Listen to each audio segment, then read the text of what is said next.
Hello hi friends, ఈరోజు వచ్చేసి బర్బట్టి మీకు నూనె కర్రీ చూపిస్తాను. ఆయిల్ వేసుకోవాలి, కానీ మూకుడు వేడెక్కిపోయింది.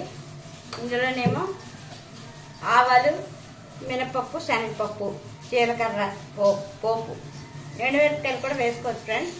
నేను వేయట్లేదు. పోపులు, ఇందులో కొంచెం ఇంగువ.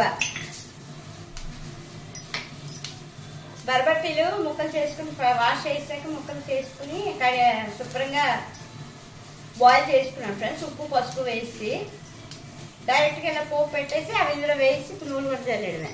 సూపర్గా ఉంటుంది కర్రీ, ఫాస్ట్గా అయిపోతుంది. పోపులు వేసిపోయాయి ఫ్రెండ్స్.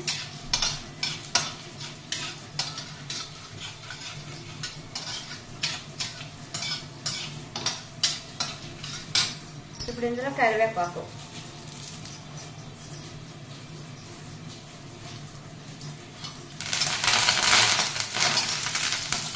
ఏదైనా కర్రీలో ఉడికించుకుని చేసుకుంటే చాలా బాగుంటుంది. మంచిది ఫ్రెండ్స్, మంచిది, ఫాస్ట్గా అయిపోతాయి.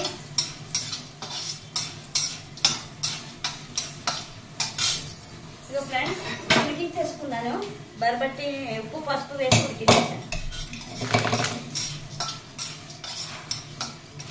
ఇప్పుడు ఇందులో బర్బట్టి ఉడికించింది. బర్బట్టి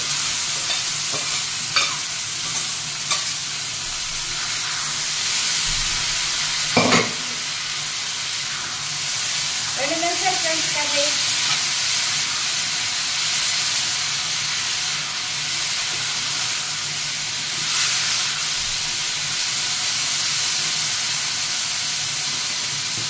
ఇలా నూనె కొంచెం తయారు చేసి ఉంచుకున్నాను. నూనె పప్పు ఫ్రై చేసి పొడి చేసి ఉంచుకున్నాను. ఈ పొడి కొంచెం కావాల్సినంత మళ్ళీ రెడీ చేసి ఉంచుకోవాలి. Okay friends, curry ready. రైస్లోకి చాలా బాగుంటుంది.